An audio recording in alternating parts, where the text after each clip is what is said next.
welcome to the show. My name is Joy Harrington. Today we have a very special guest and a good friend of mine, Natalia Benson. I don't know if you've heard of her before. She is the money queen. Here's a little bit about her before we get going. Natalia Benson is a conscious business coach, a money mentor, and is deeply passionate about all things women empowerment and spirituality. Her mission is to see women empowered with the ability to create their own revenue streams, running businesses that contribute and don't deplete the whole of humanity. She's deeply passionate about creating more depth, compassion, and empowerment in the world at large via the practice of self-accountability and integration of spiritual tools. And we had a fabulous conversation about building your business from a place of what your purpose is first, and using your heart and using your unique calling to then build a successful business. She shares her story of being in addiction in LA and then being able to take all of her experiences and build this amazing coaching business, now paying it forward to other people. So enjoy the show.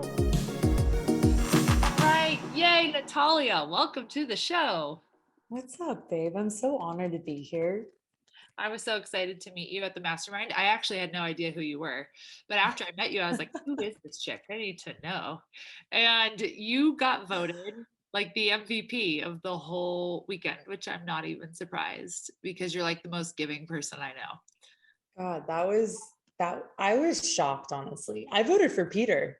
I actually thought a bunch of people would. I was like, watch, everyone's gonna vote Peter.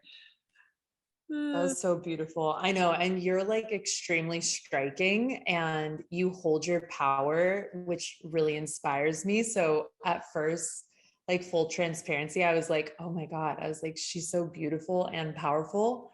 And I was like, and then like we started talking and I was like, okay. I was like, I love her so much. I was like, let's see if she wants to be my friend.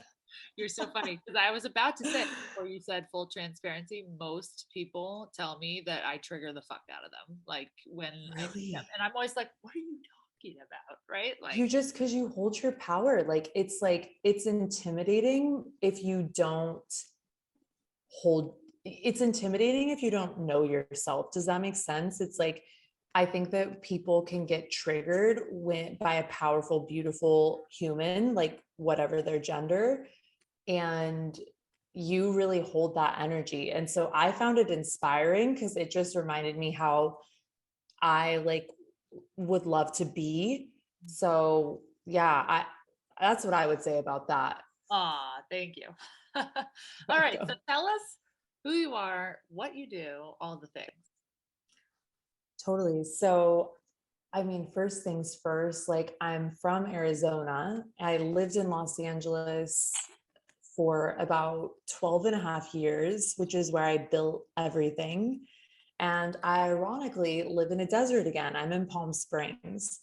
And just to make my story like super short and sweet, people always ask me if like my parents were super woo woo and spiritual or kind of where I got all this from. And the irony of it is that I actually learned meditation, a lot of personal development tools, money from my grandparents, from my mom's mom and my mom's dad, so my grandma and gramps. And you know, throughout my life, like I was never really very tuned in, like psychically or intuitively. But what I always like to say is that I've always been extremely self-aware. And in high school, I took an entrepreneurship class and I was like, what is this? This is dope. I was like, why is this only like a 3-month, you know, it's like a half a semester class or something. And I was so intrigued by it, but then it kind of sunk back down into my consciousness, like didn't really think about it again until I was about 19. And around the same time that I had what I like to call, in air quotes, my spiritual awakening, I not long after that also started my first business. So it's kind of interesting how these two things have like been in tandem for me. And essentially, you know, my first business was a jewelry designer. I sold on Instagram. I got really fascinated by meditation. And I mean, it got really dark when I moved to Los Angeles because I essentially, I was sexually abused when I was 6. I repressed that for a very, very long time. My family too, I think it was so traumatic for them. They just didn't really know how to deal with it. So they supported me the best that I could. But then when I was on my own in college, moving to a big city, it was kind of like the time where I feel like my soul was like, you better deal with this, or this is going to like run your life.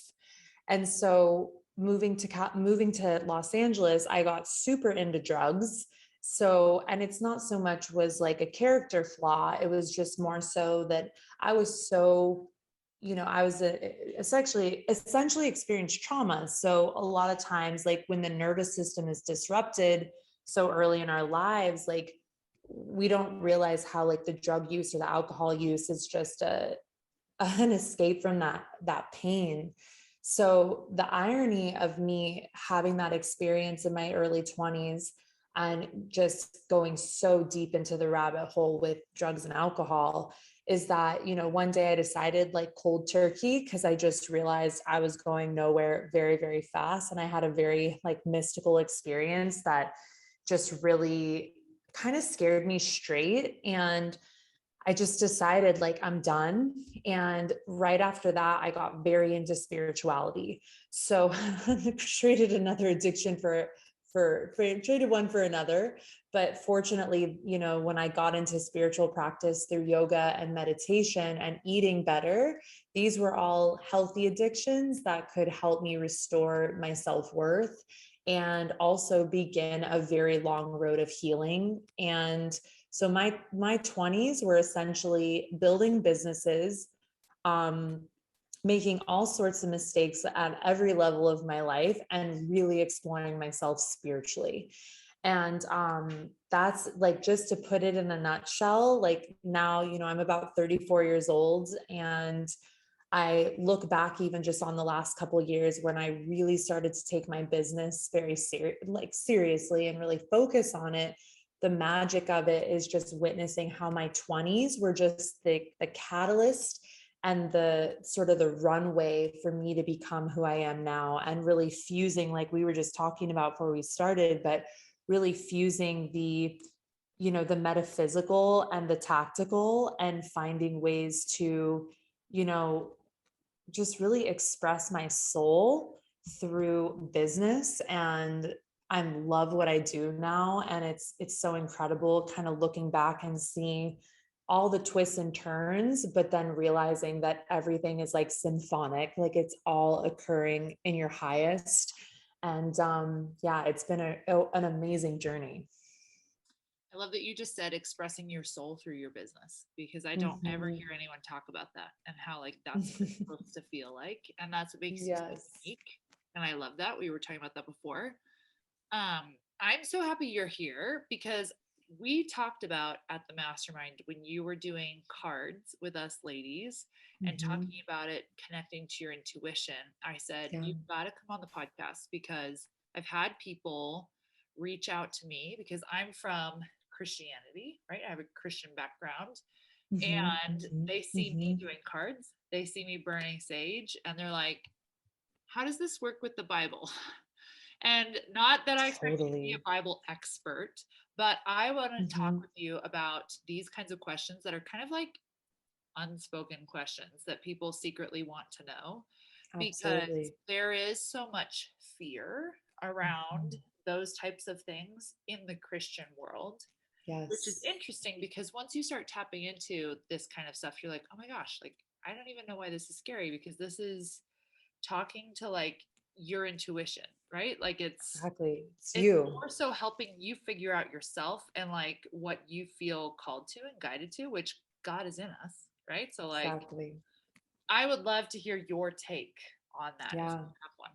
absolutely. I remember we talked about that for a moment, but so the way I read a book very recently, COVID had the pandemic had me reading a lot, doing a lot of studying, a lot of working too, but just a lot of studying. And I discovered a book called The Power of the Subconscious Mind by Joseph Murphy. And Joseph Murphy he was known as a New Thought teacher in New York in, let's say, like the 20s, 30s.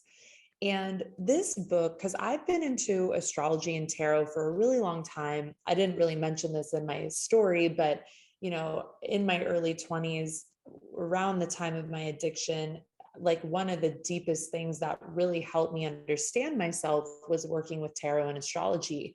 Those are some just powerful tools.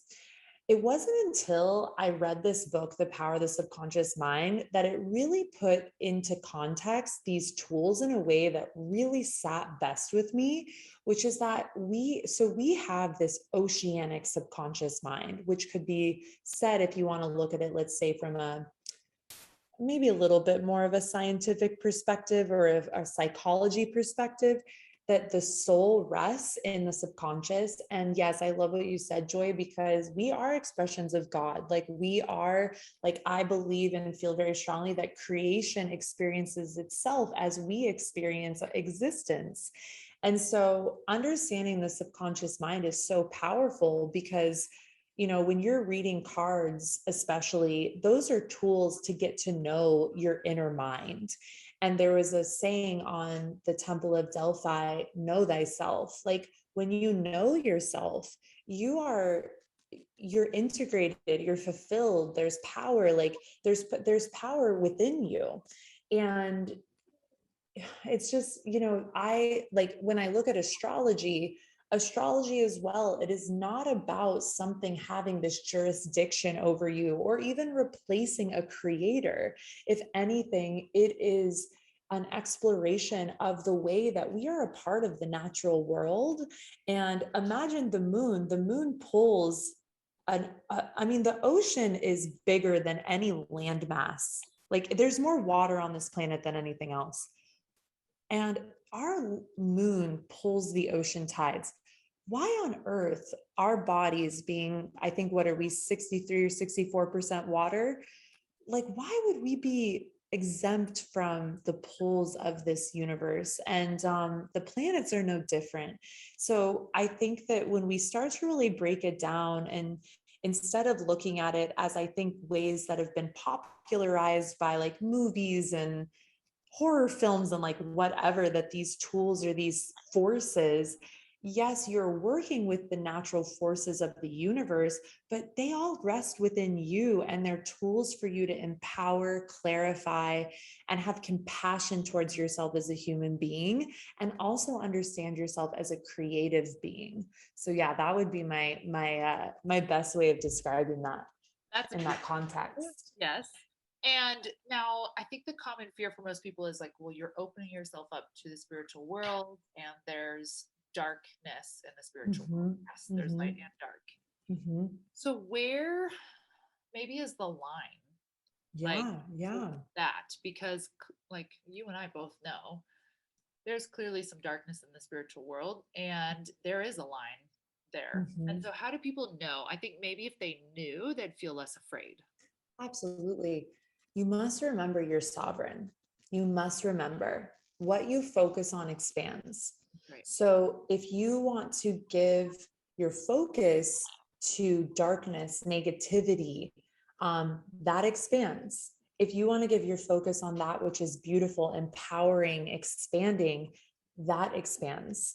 So we just have to remember, and really the responsibility lies with us, right? It's like, where are we putting our focus and what do we give weight and validity to? So I don't watch scary movies. I'm a freaking scaredy cat baby. Like I just will not, I don't pollute my mind with things like that. And I actually personally feel that when you watch things like that, it disassociates you from your essence, because you then make your primal brain, which has a negativity bias, immediately associates your aloneness, the night, anything, whatever the freak is going on in those movies, with fear and pain and negativity and darkness. So why would I do that to myself? I get to choose.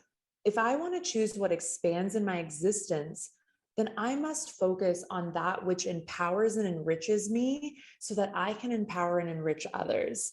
So what I would say is you also can have boundaries. Like, of course, like I've had experiences that are very supernatural. I remember one time, this was in my party years, but I had like what I think many people have experienced, where you have the sleep paralysis, someone is pushing down on you. And, I was in a very low state at that time of my life, and it was a frightening experience. And then I later found out that that house was haunted, and I'm very sensitive. So I like had this experience. But later, what was fascinating is the next day, it brought so much awareness to me where I was like, I'm squandering my life. Like this energy, whatever this was also reminding me, like, you have breath in your lungs. I don't. Like, you need to remember. So remember too, I personally don't pay much attention to things like that. But remember, it is always up to us, the perspective that we take on something. And I also totally understand. And I grew up I'm from Arizona, but I grew up in an area where there were all different religions. I didn't have one specifically, but I learned a lot from my Christian friends, Catholic friends, Jewish friends. Like, there was Mormon friends. We had the whole gamut where I grew up in Ahwatukee. And something that, as I've gotten older, I've just always thought, what makes me the kindest, most loving expression of me? If that's a Christian faith, if that's a Mormon faith, if that's a no faith, then that is, to me, the choice that I'll make. So I think we all just have to remember that whatever helps you to express yourself in your highest capacity, and I feel also be good to other people, take that perspective, like take that practice. Yeah, what's going to connect you to God? Yes. And it's unique for all of us. For me, it's like, yeah, the esoteric. Like, if for me it's astrology, it's like I just feel connected to a universe that explains things in soulful terms. And those are just, maybe that's like the vernacular that I've taken on. And I love it so much. It's helped me a lot too. So with that, I actually want to pivot into astrology a little bit, because it's interesting. You said that astrology helped you understand yourself.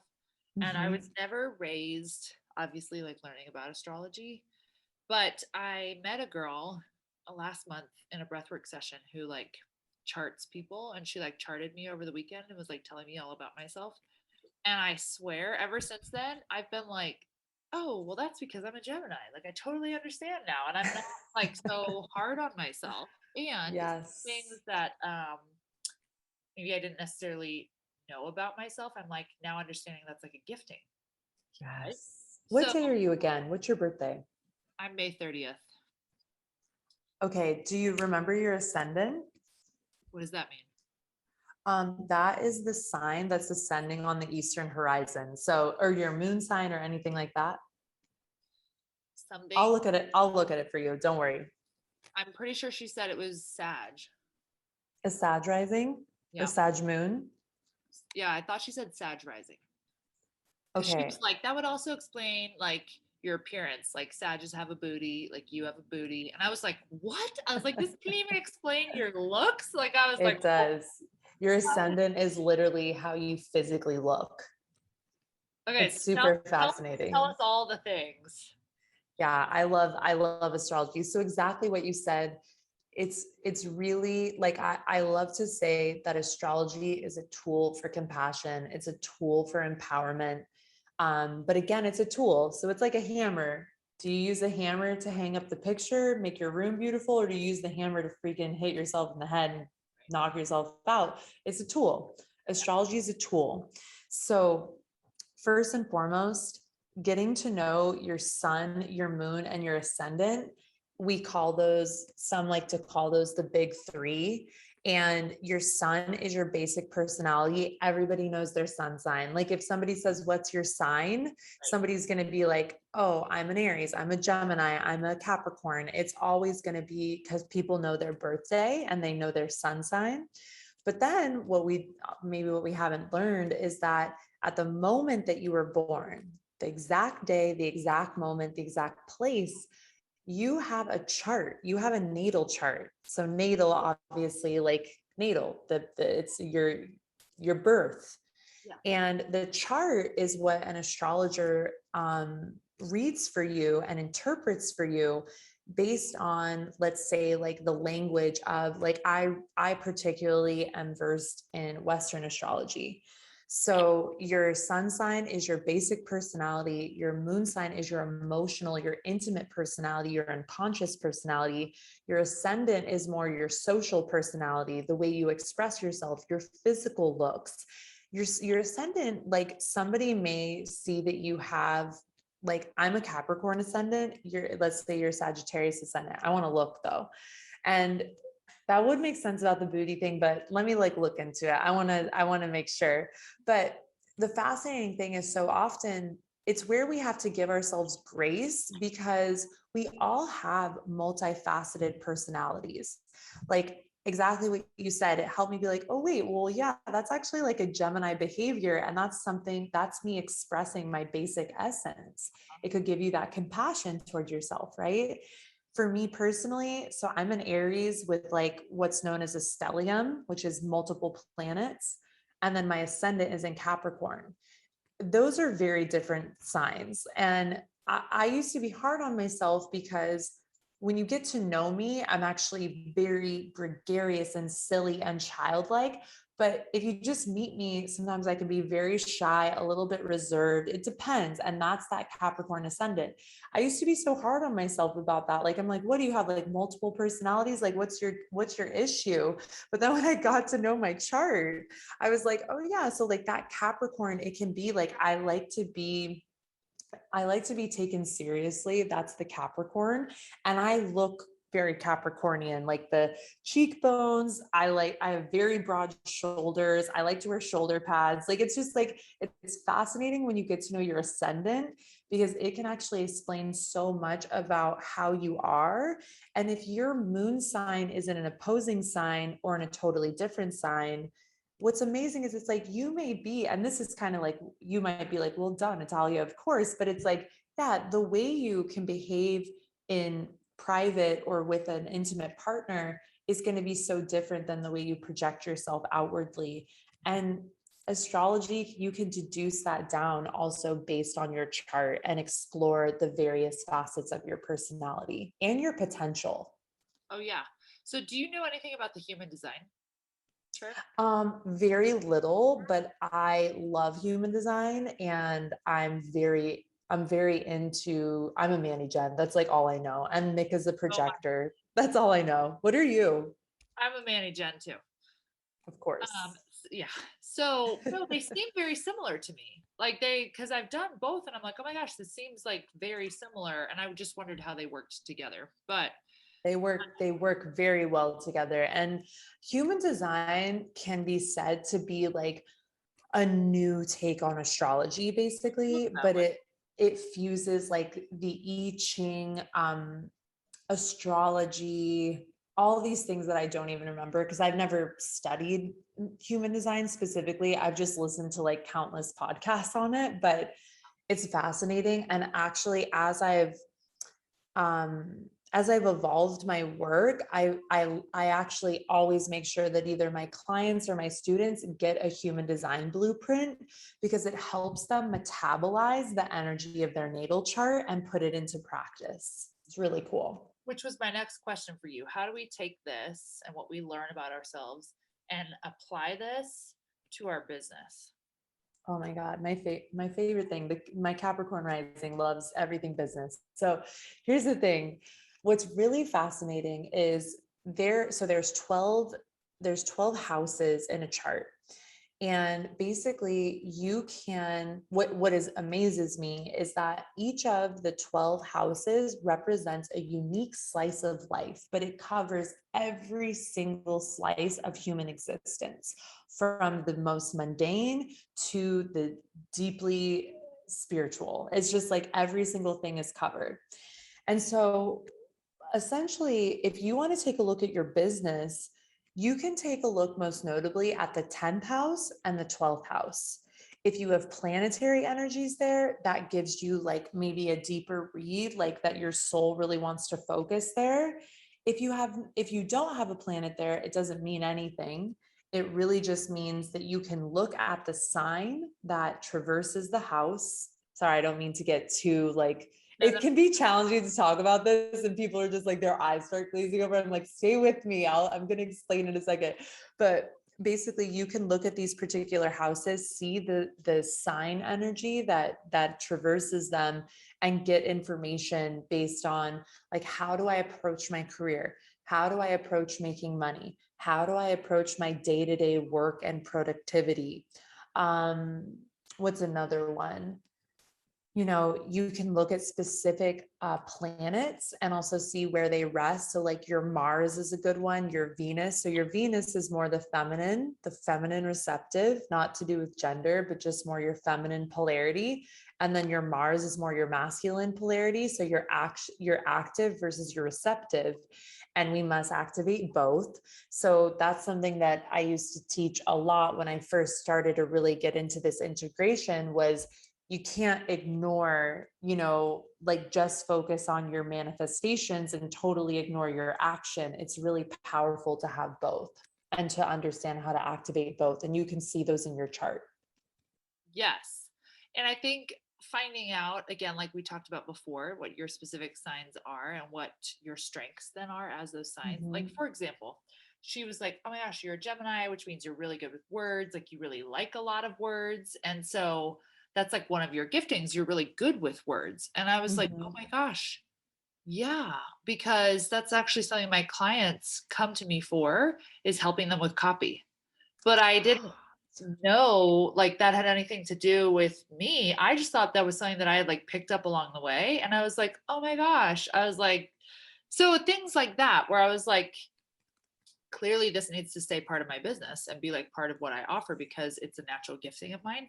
So I would almost encourage people, they haven't had their chart done and they're trying to figure out what their thing is, like their purpose or whatever, like get this done because it will help you figure out like what some of your natural giftings are in a way that's different than like a strengths finder test. Exactly. It's like you could look at like Myers-Briggs as like an astrology thing in a sense. It's like astrology, I always like to joke, is like a cosmic Myers-Briggs. And I used to work for a production company in Los Angeles. A dear friend of mine owned it, and he would have me read the charts of potential employees and see how they'd work, because you can learn a lot. And it was never to like be like, oh, this is bad, this is good. It was really just to see what is this person's strengths, how can you communicate with them in an effective way, and really cool stuff. But I will offer as well, I have many students that I've trained in my empowerment method. I have an astrology training coming up, and I have a very like low priced natal chart course. So if you are interested in knowing how to read your own chart, which I suggest, like, yes, go and get your chart read, but it's almost like that auto, like give a fish or teach you how to fish. It's like learning how to like look up your placements and understand yourself and go down the amazing rabbit hole that is astrology is like something that it's just priceless what it can do for your sense of well-being and your sense of self-understanding. So I have a couple offerings with that that will help. Because my next step is to chart my husband and children so I can figure out how to communicate with them in like ways that will work. What's Peter again? He's a Capricorn. Oh my God, such a Cap. And it's so funny. Mick, so my fiance Mick, he's a Capricorn. And before me, many years ago, his long-term partnership was with a Gemini woman. So it's just really interesting, like that pairing, like you guys get together a lot, which is interesting. I know. It is interesting. So let's pivot a little bit and let's talk money, because I know that's your thing. Let's talk money. It's my fave. One of my faves. You're the money manifestation babe, dinero, dinero, dinero. And I'm like loving your money challenge right now. So talk to us about money and business. Yeah, I mean, where to begin? Like, I always say that your purpose, and just to tie this into your astrology, but you can discover your purpose through your chart too. So you just look at your North Node and your Jupiter placement, that can give you great like a signifier on where to focus. But long story very short, you know, I feel like purpose is something we all have. I don't think you'd come to this planet, you wouldn't take a human form, you know, whatever you look at it as, if you didn't have a purpose, you wouldn't come, you know? And so I think that what's so magnificent is when we get to fuse our purpose with our businesses and live our soul expression, our heart expression through our business. And, you know, I skimmed over a lot of details of my story, but living in Los Angeles, I worked like a trillion jobs just to like, I also was, you know, building my businesses, but I was just like kind of afraid of selling. I was afraid of strategy. I didn't know what I was doing. My parents begged me to take a business class, and I was like, no, I'm going to just do all this on my own. But through all those trial and errors, I learned a lot, and I mostly learned what not to do. I'm always learning what to do, and which is so what I love about entrepreneurship.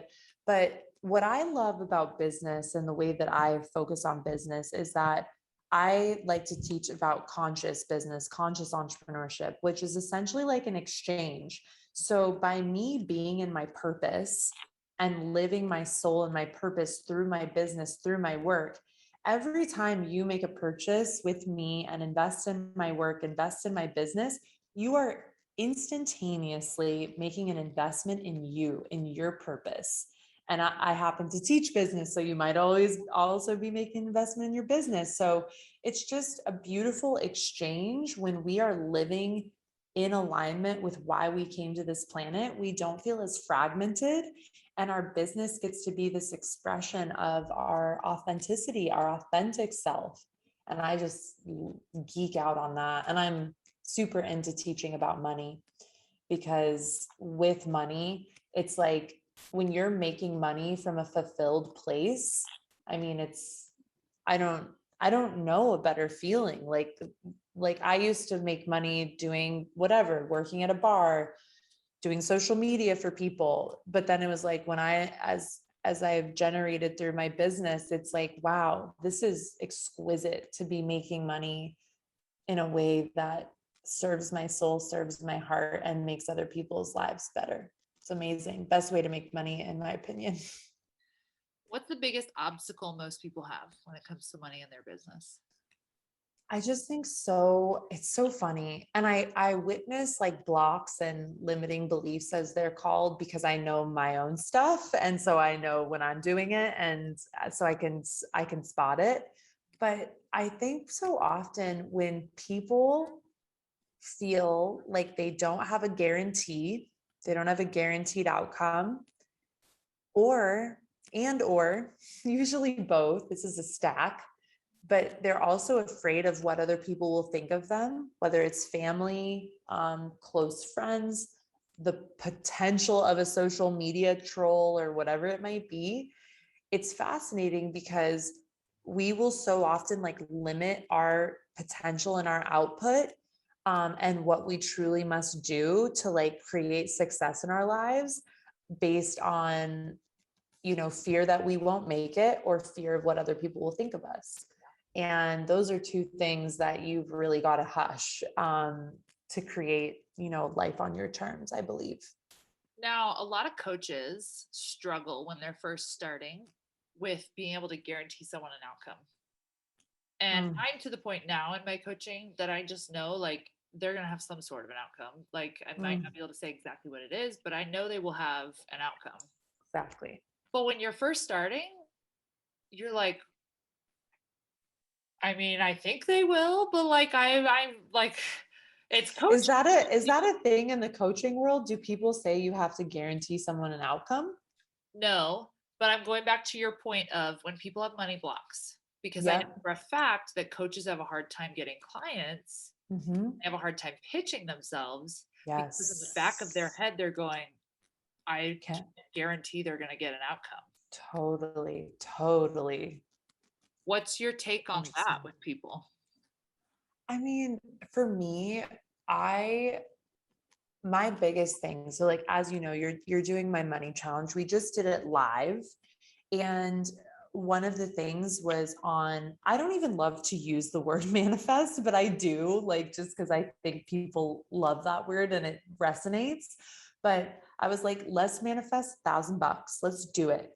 Because the power of approaching the idea of manifesting $1,000, you will get to see can I cuss? You'll get to see your shit. You're going to get to see whatever is standing in the way of you actually allowing that outcome to be, right? Now, at the same time, what I've seen countless times is it is more the value in the work, the value in like, wow, that looks like an incredible outcome that I'd love to attain. And then there's going to be a medicine that I like to call the medicine that you're going to get. It might be bitter, it might be sweet, but you're going to get what you need in your, what's the word? Oh my God, my brain and words lately, but in your pursuit of that outcome. Yeah. So you know what I mean? So it's like we had that 1K challenge and I was like, let's manifest $1,000. I was like, here's the magic. One of you is going to manifest it through me. So one of you here is actually going to manifest $1,000 through me. But why am I the only person? Right. There are infinite ways for you to reach this result. And Joy, just a note on that, and then I'll get back to your question. But we had women last week call in anywhere from $500 to $26,000. Like it was the messages my team and I got were just, and I feel blessed to say that I'm used to receiving messages like this, which is just the greatest because I've been teaching money work for quite a while. But what I will say is that the pursuit in the process of who you become is more magnificent than any specific outcome that someone could guarantee you. You know what I mean? It's like, and because I think about, like, I'm getting coached right now. I have my funnels coach. I think I was telling you guys about this, but I thought I was going to dive in with her and do all these funnels, blah, blah, blah. And we're on our way, but there has been this medicine that I've needed through this process with her that is like getting me ready for that. And maybe we'll achieve it in these 4 months, but I'm in that process now. And it's so freaking good that I'm like, this feels better than me thinking I need to build a funnel for this to be worth my time. And I think that that's where a lot of us can shift our coaching practices and maybe even shift as coachees, is trusting the process that you get is the process you need. And I think being inspired by what we want and then getting what we need is like one of God's little jokes on us, So if I came to you right now and I was like, okay, Natalia, I want to up my game with money. I want to start like manifesting 6-figure months, right? Whatever the number was, whatever people come to you, what would be like the first few things that you would tell someone they need to start walking through? Yeah. Well, first things first, I'd be like, well, do you have a business? Like, do you have, my favorite book is called The Science of Getting Rich by Wallace D. Wattles. Have you ever read it? That's a game changer. You got to read it. Okay. And he talks about, well, so many things, but one thing that he mentions is you have to remember that you are meant to take action in this universe. Like it is, and he doesn't use the word manifest because I don't think that was a vibe when he was writing this book in like the 30s or 20s or whatever. But he's literally just like, listen, you must, like, when it comes to calling forth your riches, calling forth your 6 figures, you got to do something about it. So the way I always like to look at it, first things first, I'd be like, okay, well, do we have the container set in your business and in your business structures to call forth that kind of energy? Because first and foremost, I look at money as energy. And the irony is that we put way more energy and emotional weight on making 6 figures a month versus making $1 a month, right? Like there's a way different vibe, right? So first things first is, well, what comes up for you when you say, I'm ready to make 6 figures in a month. I want to manifest a 6-figure month. So first off, what comes up? Do you feel and know in the core of your body that it's possible? Oh yeah. Or is there some like energy to shift there? Okay, so if it feels like a yes, great. Then let's take a look at your business. Let's take a look. What's your launch? What's coming up on your launch strategy? What are the keys around your launching? And this is where I geek out, because I love to fuse like the soulful and the inner work and the visualization with the action forward to like really call that forward, call it in. Ooh, talk me through like one of your daily practices for yourself with that. Yeah. Well, first things first, I do a lot of things, but they're so habitual now that like doesn't feel like a lot. But first things first, I do the 5-minute journal. So I don't know if you've ever done that, but it's like 3 gratitudes, 3 intentions for the day, and then 2 or 3 affirmations. So I just write those out real quick as soon as I wake up. And then right now, I'm doing Wim Hof. So I do 3 rounds of breath, and then I'm up to about a minute and 35 seconds in cold water. You do warm water first, thank God, but then it's like you do the cold.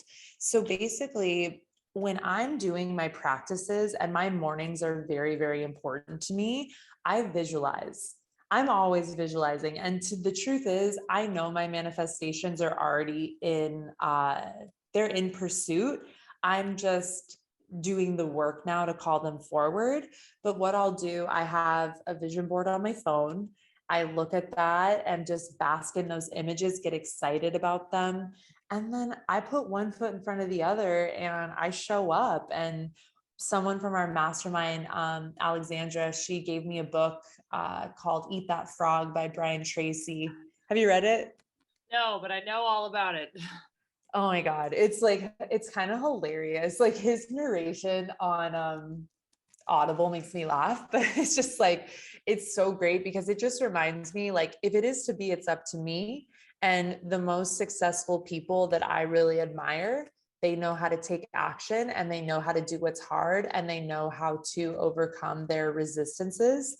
And so my visions and my morning practices they grant me inspiration around the tactical freaking stuff of what I have to do that day. Cause some of it I don't really want to freaking do. Like there's certain things, like today I'm doing content strategy that makes my brain hurt sometimes. And it's just like, I love it, but it's kind of hard. It can be hard work because you're just like, what's working, what's going on with the algorithm. It's just like you're going into it, but I know why I'm doing it. It's for a deeper mission. Not only my soul mission, what I'm aligned to, but in addition, the goals I've set for myself. So it's a little tandem of both. I love it. Mixing that fusion like you talked about. I know. Well, I feel like we're both into that. For sure. So tell us, if there was someone out there in like their rock bottom moment right now, and they can't see like how this is going to get better. Like if you could go back and talk to you back when you were super heavy into drugs, on the streets, doing all the things, what would you tell that version of Natalia? Well, fortunately, I wasn't on the streets, but I was partying in LA, which may as well have been the same.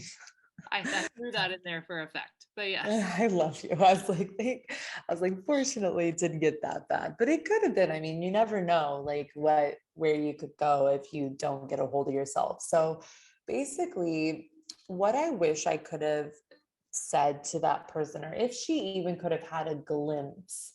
I actually remember around that time of my life, I had a dream and I saw myself.